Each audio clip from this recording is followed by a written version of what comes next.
Oi pessoal do nono ano, tudo bem com vocês? A gente tá aqui para mais uma aula, né, pra gente adiantar o nosso conteúdo. A gente já tá chegando no final, esse conteúdo é um pouco curto, então dá pra gente fazer uns trabalhos, um trabalho um pouco mais diferenciado, tá? A primeira coisa que eu quero falar pra vocês é agradecer pra todo mundo que fez o vídeo da atividade prática e lembrar pra vocês que todas essas atividades que a gente faz, elas são processuais, elas são avaliadas, elas valem ponto, certo? Então, por favor, quem por alguma razão não conseguir realizar a atividade, me avisa com antecedência se tiver dificuldade, tá certo? Vamos lá. A gente tá falando sobre encontro com o passado, sobre memória, sobre como o passado interfere no presente, como a gente enquanto pessoa, né? Enquanto indivíduo, consegue realizar esse tipo de conexão. Mas quem faz isso? Quem são os profissionais? Quem são as pessoas que realizam essa seleção de coisas que existem no passado? São só os artistas? Vamos pensar um pouquinho sobre isso, certo? Aqui na nossa página 75, a gente tem um negócio chamado Pensar a Arte. Então, aqui eles de início, de cara, eles já vem dizendo que existem pessoas que elas são responsáveis por pensar a arte, tá? Então, a primeira pessoa que a gente vai falar é o historiador da arte. Ele é um historiador, ou seja, ele fala sobre todo o contexto histórico, porém, todo o contexto histórico e tudo que aconteceu na arte naquele momento. Então, o historiador da arte ele está em constante reciclagem, né? Porque a arte, assim como a história, ela está em constante movimento. Então, o historiador da arte ele estuda tudo o que aconteceu ao longo da história, ao longo do tempo, até os dias atuais. Geralmente, eles escolhem um período da história para se aprofundar. Eu vou dar exemplos, como sempre. Eu tive professores na faculdade que cada um deles era especializado num período específico. Eu tive professores que eram especializados na arte barroca, eu tive no período barroco, tanto o barroco fora do país quanto dentro do país.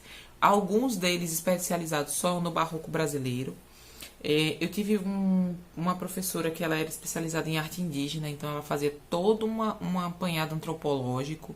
Outra professora que ela estudou fora do país, mas todo o trabalho dela era voltado para arte clássica, renascentista. E algum grupo de professores, na verdade, que eles têm um grupo de pesquisa, onde eles estudavam só arte contemporânea. Todo o movimento de arte, do início do final dos anos 80 até os anos 2000, até agora, né, a primeira década dos anos 2000, era estudado por esses professores. Então, eles se aprofundaram em períodos históricos específicos para poder falar sobre tudo que acontecia, contextualizar, certo, historicamente o que acontecia naquele momento, e para poder fazer um levantamento de documentos, de imagens. No caso da arte contemporânea, ainda existe essa possibilidade de realizar entrevistas, fazer um cruzamento de dados, para poder ser o mais verossímil possível, certo? Esse apanhado que o historiador da arte faz auxilia a gente a compreender melhor qual o significado daquela obra, qual o objetivo do artista naquele momento. Para alguns períodos históricos, onde existem poucos registros, certo? Os historiadores da arte eles criam linhas de pensamento em cima dos dados que eles têm, tá? Eles são pesquisadores, por assim dizer, não, eles são pesquisadores da arte, então eles criam uma linha de raciocínio e eles defendem essa linha, e a partir de um determinado momento outros historiadores vão continuar a defender essa linha ou vão criar uma outra linha diferente. Então, cada momento vai ter teorias diferentes. Um grande exemplo, um exemplo clássico do historiador da arte que cria linhas de pesquisa e defende essa tese de formas diferentes é sobre a Mona Lisa. Algumas pessoas defendem que a Mona Lisa, na verdade, ela nunca existiu, a Gioconda, né? Outros pesquisadores, eles defendem que a Mona Lisa, na verdade, ela é uma pessoa que existiu, e só que foi uma encomenda feita de última hora, e o Da Vinci, ele não se preocupou porque não foi encomenda cara, certo? Algumas outras pessoas têm uma linha de pesquisa que percebem que o Da Vinci, na verdade, ele poderia estar fazendo experimentos de pintura, porque foram feitos exames nesse tipo de pintura, nessa pintura da Mona Lisa, e percebeu-se que existia uma outra pintura prévia por baixo, que foi descartada. Há também outra questão, porque o Da Vinci ele era muito fiel à perspectiva e tudo isso, então eles defendem de que aquilo era um experimento, porque atrás da Mona Lisa existem perspectivas diferentes, que ali acabou reciclando esse quadro mesmo, tá? Então, aí é só um exemplo do que a gente pode falar sobre os historiadores da arte em termos de pesquisa, tá? De linhas teóricas que eles seguem. Um outro profissional também que trabalha com esse levantamento de dados, só que ele faz um outro tipo de abordagem, é o crítico de arte.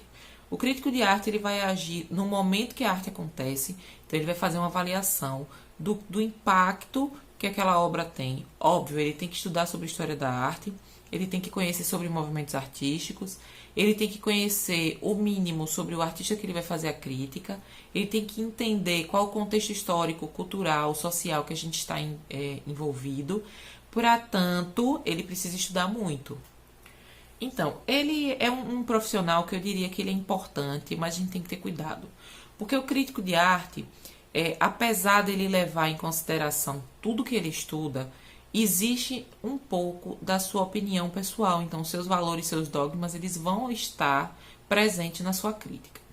O que é bacana do crítico de arte? A gente compreender que ele vai ter uma visão de fora da produção artística, então ele tem uma visão privilegiada, porque ele vai poder fazer a avaliação da produção artística e até apontar obras que são interessantes, artistas que são expoentes, apontar características e questões que o próprio artista, apesar de defender uma determinada linha de pensamento, ele pode não ter visto na sua obra, certo? Em contrapartida, algumas vezes o crítico de arte ele pode ser ácido e cruel, certo? A ponto de dizer que um determinado movimento de arte, um determinado artista, ele não tem capacidade ou condição ou não existe contexto para aquilo que ele está fazendo, e algumas pessoas elas não consideram o crítico de arte tão bom assim. Eu vou dar um exemplo histórico também. O movimento impressionista, ele ganhou esse nome, certo?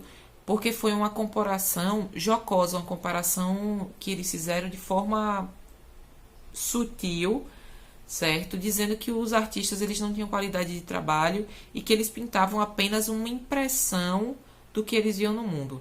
Então acabou que os artistas eles adotaram essa nomenclatura, certo? Os artistas que pintam a impressão, eles adotaram como sendo os impressionistas e foi positivo naquele momento. Mas para alguns outros artistas não é tão positivo, porque a sociedade que consome os críticos de arte, hoje em dia menos do que naquele período, eles acabam se baseando nos valores dessa pessoa para poder compreender uma determinada obra, e não também nos seus valores. A crítica ela não deve ser usada como uma referência única, certo? Não existe só um crítico de arte, não existe só aquele momento. A crítica ela deve ser usada para tentar compreender aquilo que a gente não compreende sozinho, tá?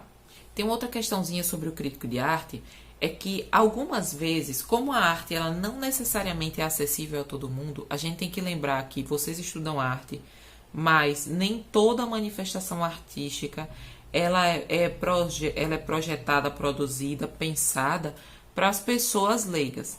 Muitas vezes o artista ele é tão intrincado nas suas ideias que ele não consegue passar para a pessoa. E eu estou falando não só de vocês estudantes ou de mim enquanto profissional que estuda, que lê sobre arte, certo? A gente está falando de um contexto geral, então nem todo mundo consegue compreender. E às vezes o papel do crítico é traduzir essa linguagem para que as pessoas elas consigam compreender de forma mais eficaz, tá? E ele recomenda exposições na imprensa. A gente tem, hoje em dia com a internet, a gente tem blogs, certo? Um exemplo de críticos de arte são sites como, por exemplo, o Omelete, sites que indicam e fazem críticas ou reviews de filmes, certo? E são muito interessantes porque, às vezes, você tem uma visão superficial sobre um filme, ele consegue aprofundar, te trazer referências de outros filmes. Às vezes, você precisa de um filme como referência para poder assistir um outro filme, você vai lá procurar a crítica, o resumo, a resenha, para poder compreender ou até mesmo assistir e ter uma noção do que acontece ali, tá? É muito utilizado para quem trabalha com marketing, cinema, propaganda, tá? Ou até mesmo por quem é ficcionado por cinema e quer conhecer um pouco melhor. E por último, a gente tem um profissional que é o curador, certo? O curador é o seguinte, ele concebe as exposições, mostra de artes, ele escolhe os trabalhos, ele vai selecionar, ele não vai selecionar de acordo com aquilo que ele crê, certo? Existe essa questão, essa concepção, mas ele vai selecionar os trabalhos de acordo com a abordagem que ele quer para aquela exposição, para aquela amostra.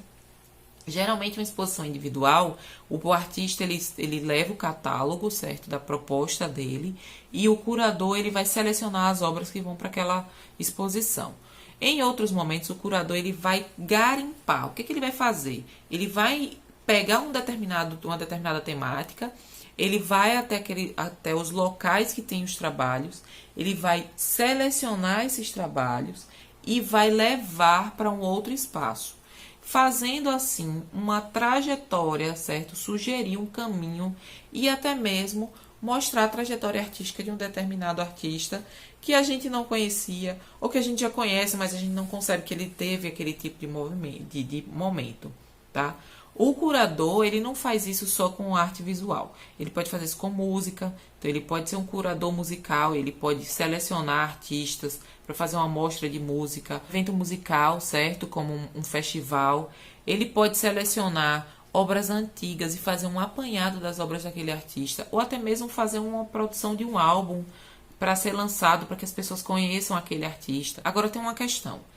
Quando a gente separa essas funções, a gente não está querendo dizer que o historiador da arte é um profissional, o crítico de arte é outro e o curador é outro. A gente está querendo dizer que, às vezes, um historiador de arte ele pode muito bem ser um crítico de arte ou um curador. O curador ele pode ser um crítico de arte também, certo? Às vezes, um mesmo profissional ele executa as três funções com tranquilidade. Então, elas se misturam e fazem um resgate muitas vezes da memória, ou eles conseguem auxiliar a gente a conceber, inclusive se os artistas estão fazendo uso desse resgate de memória, tá? A gente fica por aqui, nosso assunto já foi concluído. Semana que vem a gente se encontra para fazer uma revisão, tá? Vai ter uma revisão na plataforma, a gente faz uma revisão, tira a dúvida, corrige as atividades, tá bom? A gente se encontra lá. Tchau, tchau.